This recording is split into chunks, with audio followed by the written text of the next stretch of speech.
Hey y'all, welcome back to Chatter about the chapters. Today we will discuss their eyes. We're watching God, a work of Zara Hurston. Today we will talk about all the symbolism, themes, and ideas packed in this story. I have Daniela with me today as our special speaker. Let's get into it. Hello everyone, I'm honored and excited to be here today. I'm looking forward to talking about this amazing book and what it brings to us readers. Okay, starting off strong, why are both groups of people judging her? As follow-up is either correct in its assessment. To answer the first question, Janie is judged immediately after she returns of the death of TEWWG. So when she comes back to Eatonville, it literally says at the end of page 1, they sat in judgment. She's talked about because the last thing they knew of her was leaving with somebody younger than her. The woman want to know why she came back in them overalls and no blue satin dress. Our other group is the people that understood her, which was Phoebe, that cared for her, and with the other women of the judging group, we have Nanny. She was the grandmother, correct? Yes, Nanny wanted Janie financially well, not with true love how Janie wanted. We can imagine Janie getting startled when called by Grandma when she kissed the boy over the fence. I believe Nanny hit her after that. Yes, she did. No one had the right to judge Janie, so no, neither is correct in its assessment. Nor at the end, nor at the beginning of the story. At the end, she says, "Here was peace." Wow, that's beautiful. That's what I said. Janie could be judged inside and out, but she was at peace at last. Okay, that was very good. Good explain. Action analysis. We had judgment, us self feelings. Moving forward, we are going to talk about age and how big of a topic this was. But before we have a small break. Hey, dude. You got to get down. Come on.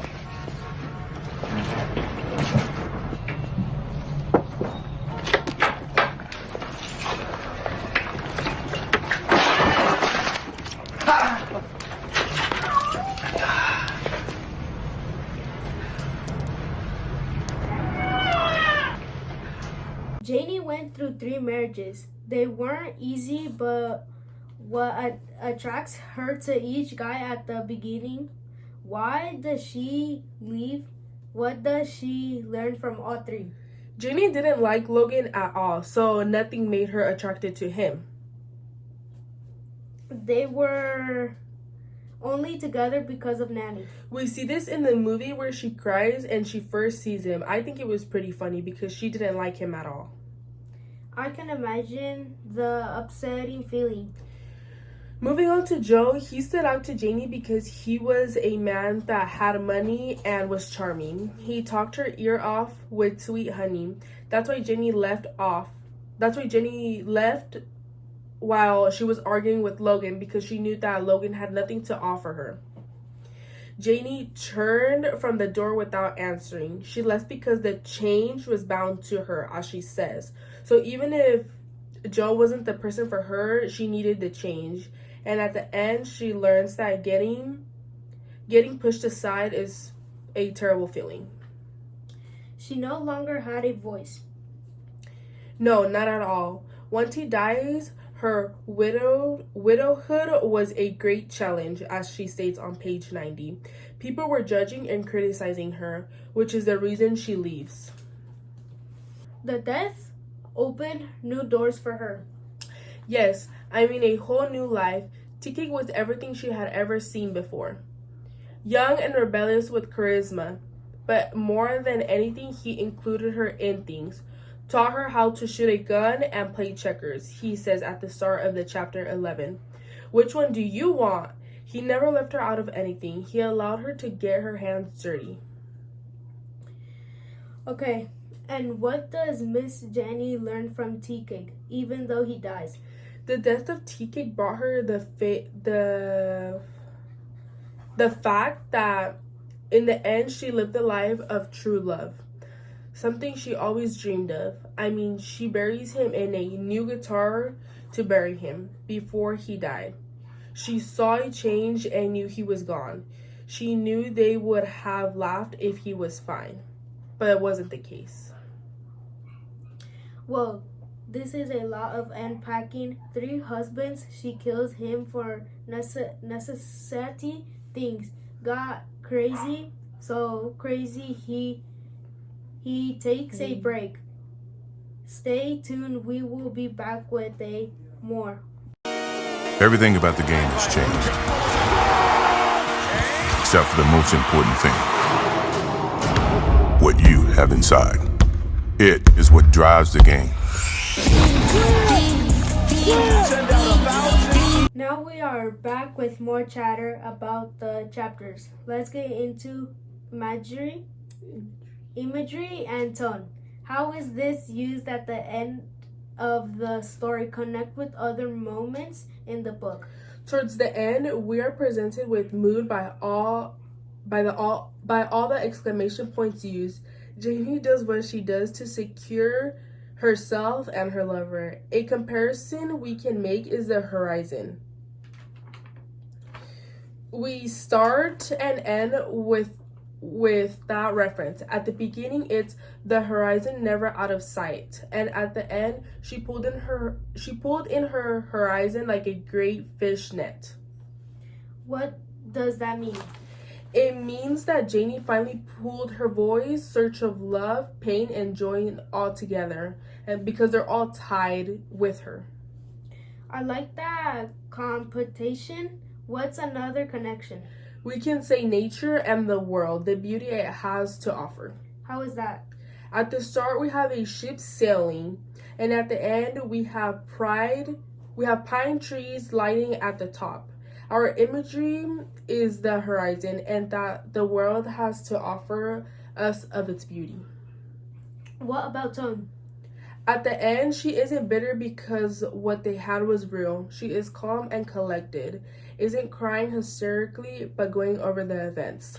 At the very end, Janie sits down, combing her hair while thinking. The gun, the court, contemplating what to do other than sigh.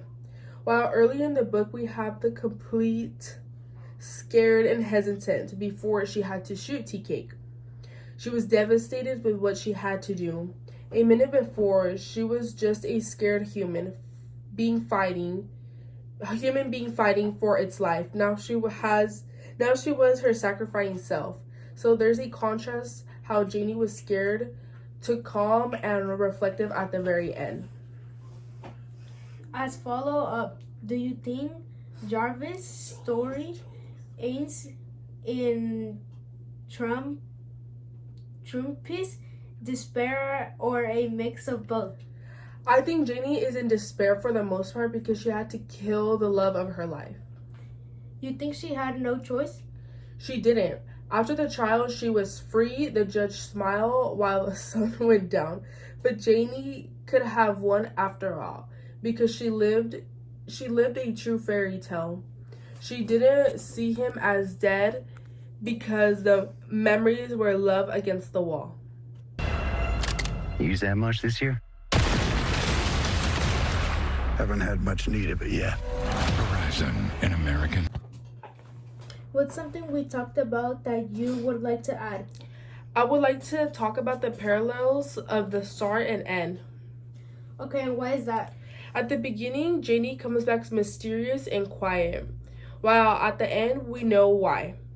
Why she comes back in overalls and no dress, with no husband, but she's changed on the inside, which is something that the women don't know because they only care about what they see.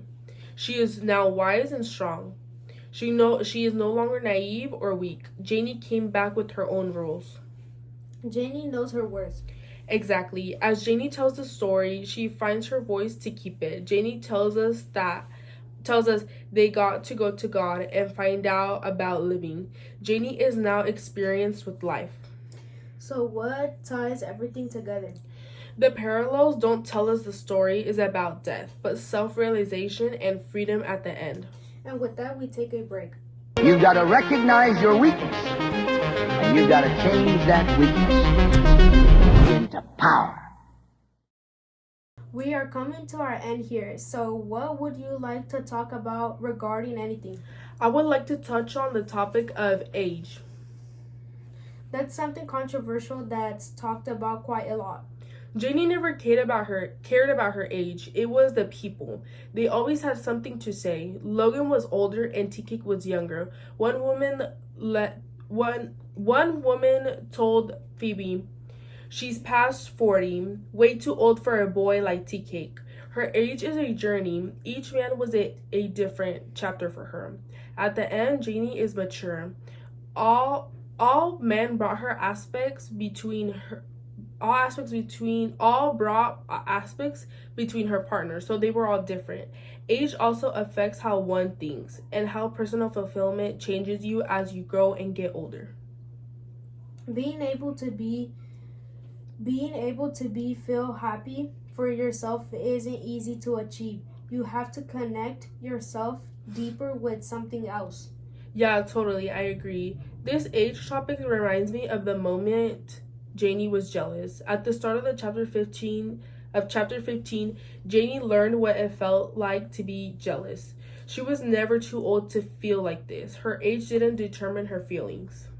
By the end, Janie knew what didn't make her who she was. I would also like to touch on freedom. She always wanted to have it, and in the end she does, but in a way we didn't expect. There are many things mixed with her freedom. Nanny loved her own thoughts. "I wants to see you married right away," was what Nanny told her. I felt like Nanny was always breathing on Janie's neck because she didn't want to see Janie in a bad state. When she wasn't invited to the male funeral when she was married with Joe, she got up without a word. Since Joe left her in the shadows, she had a lot of time alone, or when she felt like the walls were closing on her. All of these relate to her freedom. Love as a theme helps Janie grow and discover herself, which comes with pain. From when TK took her money to when he died. This book carries a lot of themes. We can pull a couple, all to which we can relate to or talk about. Yes, absolutely. The book is complex with many ideas. Well, this concludes our character of the chapters. We have jumped from themes to the analysis. We have jumped from themes, tone, and analysis. We all three marriages and deep connections between characters and the change of Janie from start to finish. Well, thank you for tuning in, and Daniela for joining us. Until the next time.